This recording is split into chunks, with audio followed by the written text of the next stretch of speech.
पाकिस्तान का schooling system इस वक्त बिल्कुल उस मिसाल के जैसा है कि जिसमें एक बंदर और एक मछली दोनों को दरख्त पे चढ़ना सिखाया जाता है।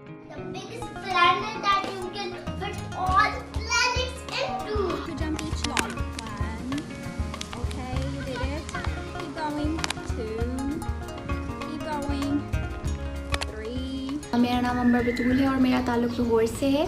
I am home schooling stay at home mom और मैं और मेरे शोहर मिलकर अपने 4.5 साल के बेटे को इस वक्त होम स्कूल कर रहे हैं। हमारा होम स्कूलिंग का फ़ैसला बेसिकली इस स्कूलिंग सिस्टम से इख्तलाफ की वजह से था, क्योंकि हमारे ख्याल में पाकिस्तान का स्कूलिंग सिस्टम इस वक्त बिल्कुल उस मिसाल के जैसा है कि जिसमें एक बंदर और एक मछली दोनों को दरख्त पे चढ़ना सिखाया जाता है। और ज़ाहिर है मछली सारी ज़िंदगी ये कभी नहीं कर पाएगी, तो वो ना कभी कामयाब हो सकती है और ना कभी वो अपने आप को इस काबिल समझ सकेगी कि वो कामयाब हो सकती है। तो हमारे ख्याल में हर बच्चे को इनफरादी तवज्जो की ज़रूरत है कामयाबी के लिए या कुछ भी सीखने के लिए, जो कि जब आप थोक की बुनियाद पर तालीम बेच रहे होते हैं एज अ बिज़नेस, तो आप कभी भी वो इनफरादी तवज्जो एक बच्चे को नहीं दे सकते। उसको उसके इनफरादी स्किल्स को निखारने के लिए कभी भी वो ख़ास टेलर्ड तालीम कभी भी आप उसे एक बच्चे को नहीं दे सकेंगे। ये काम सबसे बेहतर एक माँ या वालिदैन ही कर सकते हैं और इस तरह की तालीम बच्चे को घर से बेहतर कहीं पर भी नहीं मिल सकती है।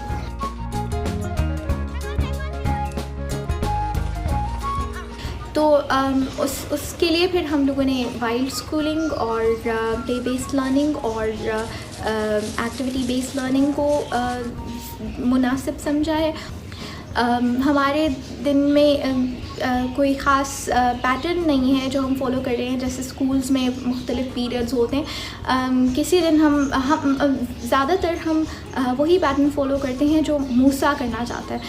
यानी उस रोज़ में वो जो गेम्स खेलना चाह रहा होता है या जो वो स्टोरी बुक्स पढ़ना चाह रहा होता है या जो वो एक्टिविटी बुक्स करना चाह रहा होता है, हम उन्हीं के ऊपर ज़्यादा काम करते हैं। और उसमें कहीं पर भी फोर्सिंग नहीं है, उसमें कहीं पर भी ऐसी कोई चीज़ नहीं है कि दिन में मैं उसको कुछ पढ़ा रही हूँ या उसको कुछ सिखा रही हूँ जिसकी वजह से मूसा स्ट्रेस में आ जाए। और हमारी कोशिश ये होती है कि हम तकरीबन हफ़्ते में 1 दफ़ा या महीने में कम से कम 2 दफ़ा हम उसको नेचर के बहुत करीब जगहों पर ले जाएं। हम उसको जंगलों में लेके जाते हैं, हम उसको दरियाओं पे लेकर जाते हैं। और कोशिश यही होती है कि कैंपिंग की तर्ज पे हम उसको नेचर के करीब रख कर नेचर के बारे में बहुत कुछ सिखाएं।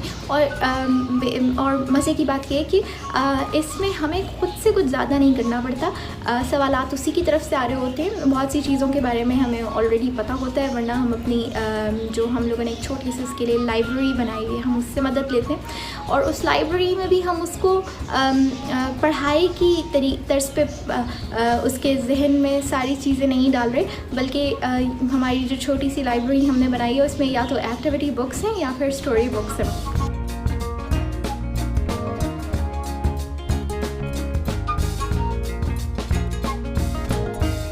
हमारा ये एक्सपीरियंस इतना शानदार रहा है कि हम लोगों ने अपनी छोटी बेटी को भी होम स्कूल करने का फ़ैसला किया हुआ है।